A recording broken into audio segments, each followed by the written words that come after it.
नाजरीन आदाब, नमस्कार, सत श्री अकाल। डीडी उर्दू के खुसूसी प्रोग्राम पैगाम हिंद में आपका खैर मकदम है। नाजरीन, आज हम एक ऐसी अहम शख्सियत पे बात करने जा रहे हैं जो किसी तारुफ़ का मोहताज नहीं है। चूँकि तारुफ़ का मोहताज इसलिए नहीं है कि मस्त सहल हमें जानो, फिरता है फलक बरसों, तब खाक के पर्दे से इंसान निकलता है। मीर तकी मीर ने ये शेर शायद उसी शख्सियत के लिए कहा था जिस शख्सियत का नाम है कुंवर महेंद्र सिंह बेदी सहल। और उनकी शायरी जो है सिर्फ़ उर्दू ज़बान व अदब के फ़रोग़ के लिए नहीं थी, बल्कि हमारी हिंदुस्तानी तहज़ीब व सक़ाफ़त को उसने एक परवाज़ दिया। और हमें इस बात की खुशी है कि हम एक ऐसे अहम मुमताज़ और मोतबर शायर पे बात कर रहे हैं जिसने मुल्क की कौमी एकज़ैती पे भी शायरी की, इश्क और हुस्न पे भी शायरी की और इंसानियत पे भी शायरी की। और एक लंबी फहरिस्त है। महबूब इलाही निज़ामुद्दीन औलिया पे उनकी नज़्म, हज़रत इमाम हुसैन पे उनकी नज़्म, हज़रत इमाम हसन पे उनकी नज़्म, हज़रत अली पे उनकी नज़्म, अल्लामा इकबाल पे उनकी नज़्म, पंडित जवाहरलाल नेहरू की वफ़ात पे उनका मरसिया, लाल बहादुर शास्त्री की वफ़ात पर उनका मातम, लाला लाजपत राय की वफ़ात पे उनकी शायरी, अल्लामा इकबाल की शान में उनका कसीदा। इस तरीके से एक लंबी फहरिस्त है कि जिस पे कुंवर महेंद्र सिंह बेदी ने, यानी कि कोई भी हमारे हिंदुस्तान की तहज़ीब व सक़ाफ़त की ऐसी कोई शख्सियत नहीं है कि जिस पे उनका कलम ना चला हो। और उसमें शुमार हमारे सदर जमहूरिया ज़ाकिर हुसैन पे 2 नज़में उनके मरसिए की शक्ल में लिखी है उन्होंने। और सबसे बड़ा जो उनकी शायरी का उरूज है, जो पैगम्बर रसूलुल्लाह सल्लल्लाहु अलैहि वसल्लम मुसलमानों के पैगम्बर कहे जाते हैं, उसको उन्होंने अपने एक शेर में इस खूबसूरती से डिफ़ाइन कर दिया कि मोहम्मद सिर्फ मुसलमान के नहीं है। उनका कहना था कि इश्क हो जाए किसी से कोई चारा तो नहीं, सिर्फ मुस्लिम का मोहम्मद पे इजारा तो नहीं। हजारों साल नरगिस अपनी बेनूरी पे रोती है, बड़ी मुश्किल से होता है चमन में दीदावर पैदा। कुंवर महेंद्र सिंह बेदी सहर एक ऐसी शख्सियत जो किसी तारुफ की मोहताज नहीं। कुंवर साहब की शख्सियत का बयान कोई आसान काम नहीं। वो एक अजीम शायर, मुसन्निफ और अदीब थे और उनका नाम उर्दू की दुनिया में सर फहरिस्त है। जंग हम कहते हैं जिसको, ये खुदा की मार है। जंग करना हर तरह बेसूद है, बेकार है। हारने वाले को ये बाय से आज़ार है, जीतने वाले की भी इसमें सरासर हार है। दोस्त दुश्मन सबसे बेगाना बना देती है जंग। मुल्क है क्या चीज़, तहजीबें मिटा देती है जंग। वैसे शायर मुशायरों में लोग पसंद करते थे उनको। और अवामी ज़िंदगी के अंदर जब वो एक अफसराना कुर्सी पर बैठते थे तो हर आदमी उनके पास बड़ी आसानी से जा सकता था, जो रेयर था। उस ज़माने में किसी भी ब्यूरोक्रेट के पास जाना आसान काम नहीं था, लेकिन कुंवर साहब के दरवाजे हमेशा खुले रहते थे। उसकी वजह से कुंवर साहब के यहाँ जो अवामी मकबूलियत हासिल हुई, उसका मतलब ये हुआ कि हिंदू और मुसलमानों को अगर कहीं उम्मीद की किरण नज़र आती थी तो सिर्फ अपने बेदी साहब की थी। और बेदी साहब से लोगों ने इतना यानी मोहब्बत की और वाजहाना लगाव किया उनके साथ कि बेदी साहब को उसका पूरा एहसास था कि लोग उनसे मोहब्बत करते हैं। कुंवर साहब ऐसी शख्सियत जो कि सदियों में सितारा बनकर फलक की रोशनी बढ़ाता रहा। उनकी लिखी नज़में, गज़लें और हुब्बुल वतनी के तराने आज भी हमारे माशरे के लिए नज़ीर है। कुंवर महेंद्र सिंह बेदी उस पुरबहार, अजीम और पुरवकार शख्सियत का नाम था जिनको मजहबी तक़द्दुस भी और दुनियावी इम्तियाज़ दोनों हासिल थे। वो एक बड़े ब्यूरोक्रेट भी थे और शायर और एक अच्छे इंसान भी। कुंवर साहब के लिए अगर मैं ये शेर पढ़ूं कि अव्वली शर्त है इंसान का इंसान होना, बाद की बात है हिंदू व मुसलमान होना, तो मेरे ख्याल से इस वक्त मुनासिब भी होगा। एक ऐसा चिराग जिसने समाज के अंधेरों के बीच रोशनी का काम किया और उसकी तपिश से अदब के कदरदान आज भी गर्माहट महसूस करते हैं। कुंवर साहब ने अपनी कलम के ज़रिए इंसानियत के जिस पैगाम की पैरवी की, वो हिंदुस्तान की मुश्तरका गंगा जमनी तहज़ीब की तर्जुमानी करता है। उनके लिखे पैगाम को रहती दुनिया तक याद किया जाएगा। तो हर दौर के हर दीन के इंसान का है, कम कभी भी तेरी तौकीर न होने देंगे। हम सलामत हैं ज़माने में तो इंशाअल्लाह तुझको एक कौम की जागीर न होने देंगे। वाह वाह।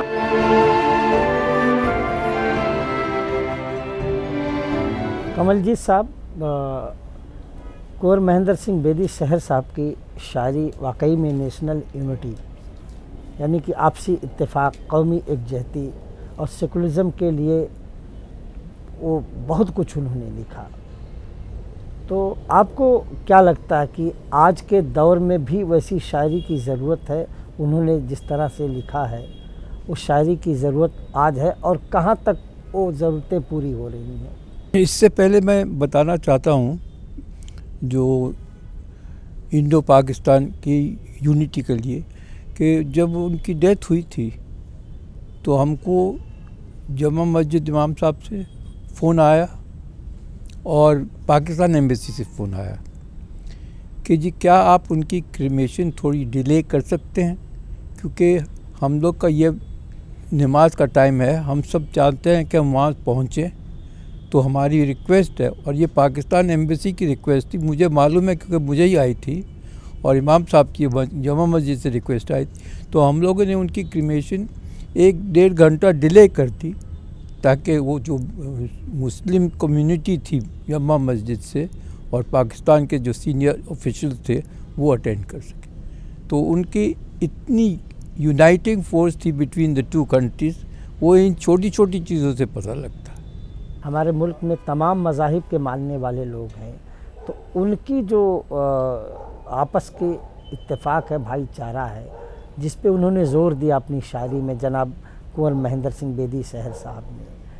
तो आज की शायरी में आप कहाँ देखते हैं कि वो कोशिशें हो रही हैं कि नहीं हो रही? उतनी कोशिश वो नहीं हो रही है। आजकल ज़्यादा हंसी मजाक की शेर व शायरी होती है और लोकल रिलेशंस की होती है, लेकिन जितने पावरफुली, जितनी ज़ोरदार उस वक्त है वो नहीं मैं देख रहा हूँ आजकल। आजकल तो एक ही है, कुछ शेर व शायरी भी कम हो गई है टू बी वेरी फ्रैंक।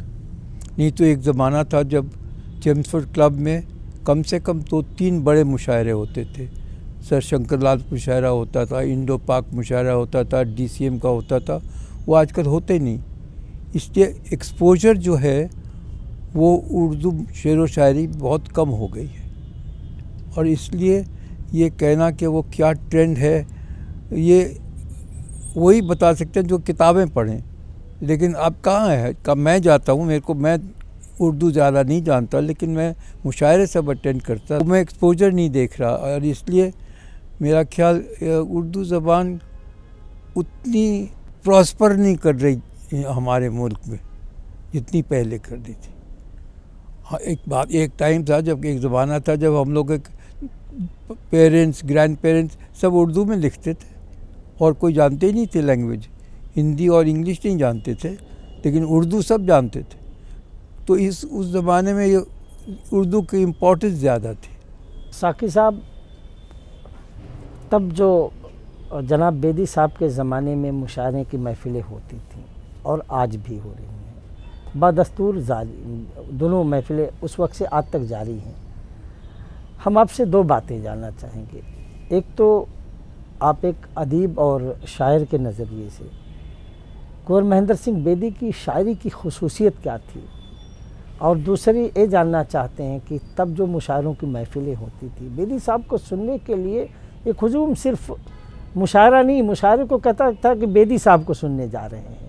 और इसका एतराफ़ फैज़ ने भी पाकिस्तान से किया, हिंदुस्तान से कैफ़ी साहब ने भी किया और तमाम मजरू साहब ने भी किया। क्योंकि फैज़ ने तो एक शेर भी उनसे मांग लिया था अपनी गज़ल के हाँ, लिए। एक शेर फैज़ साहब ने मांगा था कि ये शेर हमें दे दीजिए, और कैफ़ी साहब बड़े उनके मद्दाह थे, मजरू सुल्तानपुरी साहब। तो क्या वजह थी कि उस वक्त मुशायरे को छोड़ के लोग शायर के जानिब भागते थे? अब लोग जानते नहीं कि शायर कौन है, अब मुशायरे में जाते हैं। तो 2 बातें, एक तो बेदी साहब की शायरी की खुसूसियात, और दूसरे अब मुशायरों के महफ़िलों में उस तरीके के शायर क्यों नहीं आते? एक तो जी इस वक्त जो है मियादी शायरी नहीं हो रही बिल्कुल। मैं अपनी ज़ाती बताता हूँ कि एक ज़माना था कि मुशायरा लुधियाना में हो रहा है, मुशायरा अम्बाला में हो रहा है, मुशायरा जलंधर में हो रहा है, दिल्ली में तो है ही, जहाँ भी हो रहा है मैं वहाँ पहुँचता था। इतना शौक़ था मुशायरा सुनने का। और तो शायर भी इतने बड़े बड़े शायर थे कि जोश मिलिया बादी, जोश मिल सियानी, अपना कैफ़ी आदमी, सदात जाफरी, हबीब जालब, अहमद फराज, मुनीर नियाजी, तो मतलब इतने बड़े बड़े शायर थे, इतने म्यारी शायरी होती थी। और बेदी साहब ने तो सारी उम्र कौमी यकजहती के लिए लिखते रहे, जो भी करते रहे, जो भी उनके काम थे सब कौमी यकजहती के लिए करते रहे। वो उनके दिल में जो एक समाज को बराबर करने की बात, फ़र्क को दूर करने के लिए था, ऐसी क्या ख़ास बात उन्हें लगी कि उन्होंने मोहम्मद साहब से लेकर के नेहरू जी और हज़रत अली और हज़रत हुसैन पे जो बयान करना, ऐसी शायरी बयान किया कि जो मीर अनीस को मात देती नज़र आती? नहीं, वो हर मज़हब की बहुत इज़्ज़त करते थे। मतलब वो इस्लाम से भी मोहब्बत करते थे, वो कृष्ण जी की भी बहुत तारीफ़ करते थे, यीशु मसीह के बारे में बहुत अच्छा लिखते थे। मतलब कोई भी उनका वो जो सिख होने के नाते सिर्फ ये नहीं कि अपना सिर्फ गुरु नानक को सबको मानते थे। मतलब इतनी उनकी गज़लें लिखी उन्होंने बड़े बड़े सबके, मोहम्मद साहब के लिए, कृष्ण जी के लिए और उनके लिए बहुत लिखी, बाबा नानक के लिए बहुत कुछ लिखा उन्होंने। असुजीत सिंह साहब, कुंवर महेंद्र सिंह बेदी शहर साहब ने हिंदुस्तान की फ़िल्मों में भी उनका दखल रहा है और उन्होंने कई फ़िल्में पंजाबी में बनाई और एक फ़िल्म उन्होंने हिंदी में भी बनाई, चरणदास। पंजाबी में तो एक फ़िल्म के हीरो भी बहुत मारूफ सुनील दत्त साहब रहे हैं। उनकी फ़िल्मों के बारे में तफसील बताइए और कौमी एकजहती सेकुलरिज़म का क्या रोल रहा उन फिल्मों में? देखिए, उनका मैंने पहले भी बताया कि उनका जो बॉलीवुड या जो फिल्म जगत है, उनका उनके साथ बहुत आपस में जानते थे अच्छे से एक दूसरे को और काफ़ी लगाव भी था। क्योंकि आज तो बहुत फंक्शन होते हैं, आज जो इतना मीडिया है, डिजिटल, सोशल, तो आप किसी भी एक्टर या बॉलीवुड के बारे में शोज़ होते हैं या आप ऑनलाइन देख लेते हैं। उस टाइम ऐसा नहीं होता था।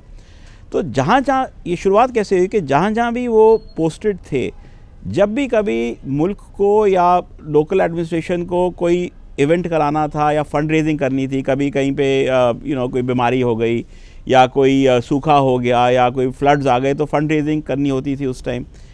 तो फंड रेजिंग के लिए वो ये फंक्शन ऑर्गेनाइज़ करते थे और फंक्शन में ये बॉलीवुड के स्टार्स वगैरह आते थे उनके, तो अच्छा फंड कलेक्शन हो जाता था लोकल एडमिनिस्ट्रेशन के लिए। और आपने उनकी शायरी की बात की कि उनको लोग सुनने जाते थे, पर एक जो उनकी एक एस्पेक्ट था जिसकी वजह से लोग उनको बहुत पसंद करते थे, शायरी के अलावा वो मुशायरों की निज़ामत करते थे। हाँ, लाज़िम। और वो जिस तरह वो निज़ामत करते थे और जो बात करते थे, उनकी एक पूरा सेक्शन है कि हर शायर के ऊपर वो कोई ना कोई लतीफ़ा बोलते थे, वो या कुछ उनके पर्सनल लाइफ के बारे में बोल सकते थे। तो उनका वो कनेक्ट बहुत अच्छा था। तो चाहे वो शायर हो या वो बॉलीवुड का कोई स्टार हो या म्यूजिशियन हो, वो कनेक्ट इमीडिएटली हो जाता था। और क्योंकि वो लोगों का काम करते थे, अगर किसी ने भी, कोई भी चले जाए, आप स्टार हो या ना हो, अगर उनसे कोई जाए काम कराने के लिए, वो हिचकते नहीं थे फ़ोन करने के लिए या काम कराने के लिए। तो उनसे लोग जुड़ते जाते थे, वो जैसे जैसे चलते थे लोग जुड़ते थे। उनकी जो 5 फिल्में, उसके बारे में मैं वही उसी बात तो उन्होंने जब बाद में, और शौक़ उनको अलग अलग, स्पोर्ट्स से लेके शायरी से लेके, तो उनको फिर फिल्म ही बनाने का एक मूड किया। तो उन्होंने फिल्म बनाई, पहली फिल्म बनाई उन्होंने दुखभंजन तेरा नाम। और उस टाइम वो बहुत ही पंजाब में सुपरहिट मूवी थी, क्योंकि वो रिलीजियस मूवी थी, पंजाबी ज़बान में। उसके बाद उन्होंने अगली पिक्चर बनाई मंजीदा जगजीत। और जो दुखभंजन तेरा नाम में था, उसमें मैं जितने भी उस टाइम के सुपरस्टार्स हिंदी मूवीज़ के पिक्चरों के थे, धर्मेंद्र से लेके राजेंद्र कुमार, सुनील दत्त, राजकुमार, ओम प्रकाश, सबका गेस्ट अपीयरेंस था उस दुखभंजन तेरा नाम। उसके बाद मंजीदा जगजीत भाई, जिसका हीरो सुनील दत्त साहब थे, और उनके उसमें मुझे भी सौभाग्य था, एक चाइल्ड स्टार या चाइल्ड रोल मैंने भी किया था उसमें। तो उसकी तो शूटिंग में मैं काफ़ी दिन रहा उनके साथ। तो सुनील दत्त, राधा सलूजा और रंजीत थे, और वो भी पिक्चर बहुत अच्छी बनी। और उसमें भी इनकी पिक्चरों में वही कौमी एकता या रिलीजन या सबको एक तरह होने का मैसेज जाता था। और फिर उन्होंने चरणदास भी बनाई जो कि हिंदी की पिक्चर थी, ओम प्रकाश जी थे उसमें, और इनकी जितनी भी पिक्चर थी उनका बड़ा क्लियर मैसेज था। मैसेज या यूनिटी के बारे में मैसेज होता था या एल्डर्स को रिस्पेक्ट करने के बारे में मैसेज था। तो वो बहुत ही मतलब अच्छा मैसेज होता था उनका। एक पिक्चर जो बनाई थी वो सुनील दत्त के साथ, वो लॉ एंड ऑर्डर के बारे में थी। जहाँ लास्ट सीन होता है वो डकैत होते थे, उस ज़माने में डकैत का बहुत प्रॉब्लम था मध्य प्रदेश में। तो उसमें लास्ट सीन में कंवर साहब की अपीयरेंस, पर्सनल अपीयरेंस है एज डिप्टी कमिश्नर, और मेरा ख्याल सुनील दत्त वो हीरो था और डकैत था। वो आके उनके पास आता है और बंदूक उनके पैरों पे रखता है और सरेंडर करता है। वो उस ज़माने जैसे जैसे ट्रेंड होता तो लॉ एंड ऑर्डर का प्रॉब्लम बहुत होता था, तो उन्होंने पिक्चर ऐसी बनाई जो लॉ एंड ऑर्डर के ऊपर। और जो हिंदी पिक्चर बनाई चरणदास, उसमें एक कवाली है, देख लो इश्क का मर्तबा देख लो, जो कि अमिताभ बच्चन और धर्मेंद्र में पिक्चर आई हुई थी। वो बहुत हिट थी उस टाइम कवाली। देख लो इश्क का मर्तबा, देख लो इश्क का मर्तबा देख लो। तो वो सारे इनके बहुत चाहने वाले थे। और अभी भी हमने उनके बारे में एक डॉक्यूमेंट्री बनाई थी, धर्मेंद्र जी ने भी उसमें आए, बोले रंजीत जी आज, और ये मैं बात कर रहा हूँ अभी कंटेम्प्रेरी आजकल की पैंडेमिक के बीच में, धर्मेंद्र जी ने बॉम्बे से भेजा वो वीडियो क्लिप अपने बारे में। जी कमलजीत साहब, हुस्न अखलाक में उनका कोई सानी नहीं था, लोगों से जो बिहेवियर होता था बहुत अच्छा था। लेकिन लोग बताते हैं कि दिलीप कुमार साहब से उनकी बड़ी दोस्ती थी, तो उसके बारे में आप क्या बताएंगे? दिलीप कुमार साहब से बड़ी, मुझे ये मालूम है कि दिलीप कुमार के साथ उनकी बहुत दोस्ती थी, और दिलीप कुमार ने एक सोशल क्लिप भी भेजा हम लोगों को, जिस पे एक कोई मुशायरा था जहाँ उस कंवर साहब के बारे में बोला था। मतलब इतनी तारीफ मैंने सुनी नहीं है कभी, और दिलीप साहब ने उनके बारे में। मैं दिलीप साहब के बारे में अगर बता सकूं कि दिलीप साहब उनके बहुत ही अजीज़ और चाहने वालों में से थे, और वो जब भी दिल्ली आते थे ज़रूर उनसे मुलाकात करते थे, और दिलीप कुमार सेहरा बानो दोनों। और उनका जब दुबई में फंक्शन जलसा हुआ था कंवर साहब के बारे में, तो दिलीप कुमार साहब गेस्ट ऑफ ऑनर थे, और उन्होंने, मुझे याद है मैं तो था नहीं वहाँ पर, मैंने एक क्लिप जो देखा था वीडियो रिकॉर्डिंग, उसमें उन्होंने बोला था कि कंवर साहब के बारे में और इस जलसे के बारे में मैंने और सब ने, आप लोगों ने अखबार में पढ़ा होगा, काफ़ी कुछ लिखा गया उनके बारे में, उनके तारीफ़ के में। पर मैं सिर्फ एक चीज़ कहना चाहूँगा कि जितना भी लिखा था, ये जो शख्स हैं, जो ये हैसियत हैं, उससे कहीं ज़्यादा हैं। और फिर उन्होंने अपने, मतलब कम लिखा गया, हाँ कम लिखा था, उससे भी बहुत ज़्यादा है, बहुत सक्सेस, हाँ मतलब बहुत ज़्यादा अच्छा लिखा, उससे भी बहुत ज़्यादा है। और जो आखिरी टाइम कंवर साहब का जो आखिरी दौरा या विज़िट पाकिस्तान था, वो इमरान खान उस टाइम अपने मदर के मेमोरी में जो कैंसर हॉस्पिटल उन्होंने बनाया था, तब तो रिटायर क्रिकेटर ही थे, अब तो प्राइम मिनिस्टर हैं, तो उन्होंने उसके लिए फंड रेजिंग के लिए एक जलसा किया था वहाँ पे। तो दिलीप कुमार साहब और कंवर महेंद्र सिंह बेदी को उन्होंने बुलाया था वहाँ पे, ताकि ये दोनों अट्रैक्शन की वजह से लोग आएंगे काफ़ी। तो वो आखिरी उनका विज़िट था, उसके बाद वो बीमार हो गए कंवर साहब, और 2-1 बरस के बाद वो गुजर गए।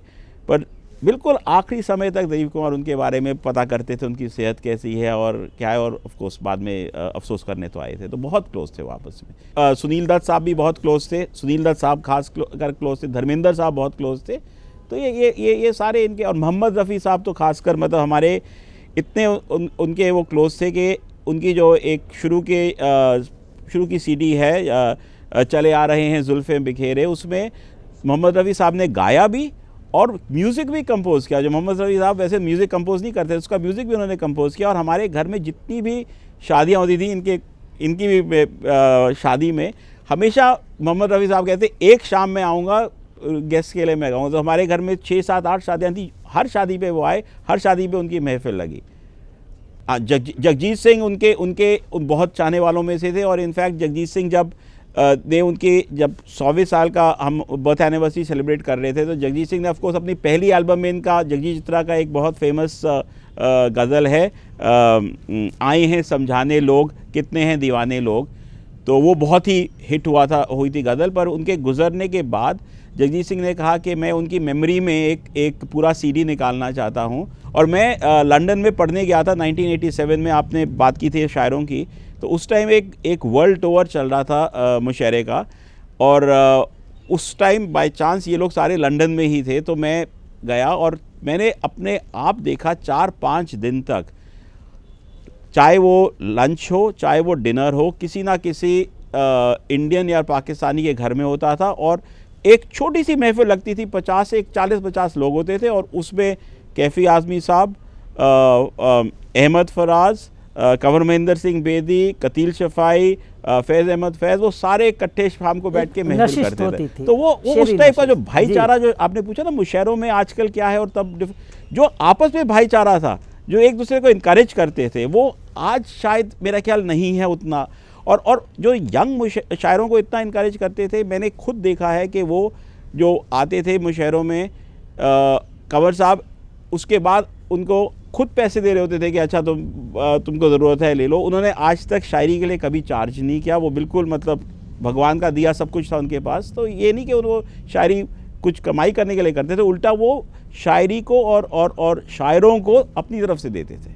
तो इतना उनको लगाव था उर्दू ज़बान से और मुशायरों। कुंवर महेंद्र सिंह बेदी सहर साहब पर जो काम किया है वो हमेशा के लिए तारीख़ में दर्ज हो चुका है, उसको कोई मिटा नहीं सकता।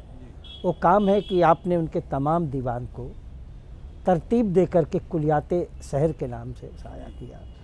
तो जो कुलियाते सहर है उसमें आपने कंपाइलेशन किया है, जो उसके पहले उनके दीवान हैं उसके बारे में आप बताएं। 1962 में उनकी पहली शायरी की किताब शाया थी तुलुए सहर। तुलुए सहर, अच्छा, वो वक्त के साथ साथ नायाब हो गई। तो बाद में हमें ख्याल आया कि बेदी साहब को कोई ब्याज नहीं रखते थे, ना वो शायरी का कोई रिकॉर्ड रखते थे। तो बाद में हमें ख्याल आया कि इनका कुलियात छापनी चाहिए। पहले तो तुलुए सहर ही किसी लाइब्रेरी से ढूंढनी पड़ी, मुझे लाइब्रेरी ढूंढी, फिर वो अखबारों से लोगों से मंगवा के जो मैगजीनों में छपी थी उनसे मंगवाए सारे, फिर उसको कुलियात की शक्ल दी। तो उनकी ज़िंदगी में ही कुलियात छापनी शुरू की थी मैंने। लेकिन बदकिस्मती सोचो कि जो है ना कंप्यूटर नहीं था, ये होते थे कातब लोग, मुझे उन्हें चक्कर मरवा के इतना लेट कर दिया कि जब किताब में छप के आई तो बेदी साहब तब तक कौमे में जा चुके थे। तो वो किताब देख तो रहे थे लेकिन कुछ तासरात नहीं कुछ बता सकते थे।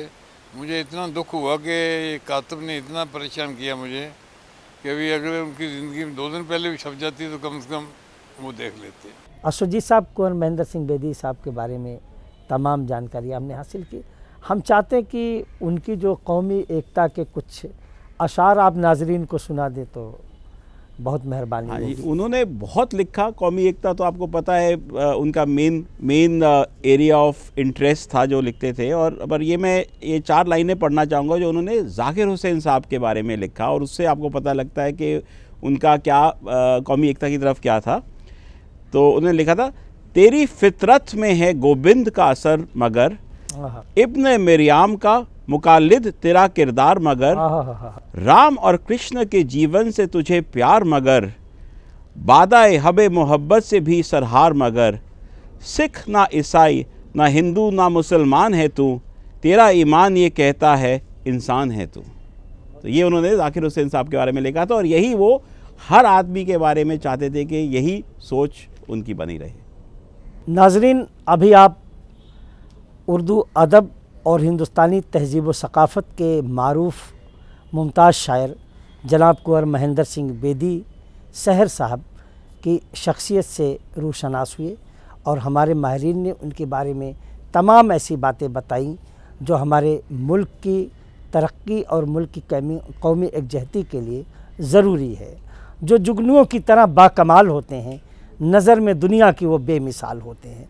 तो ऐसे ही बेमिसाल थे हमारे जनाब कुंवर महेंद्र सिंह बेदी सहर साहब। नाजरीन, आज का पैगाम हिंद का ये एपिसोड यहीं पे इख्तिताम पजीर होता है। अगले एपिसोड में हम फिर मिलेंगे, तब तक के लिए खुदा हाफिज़, शबा खैर।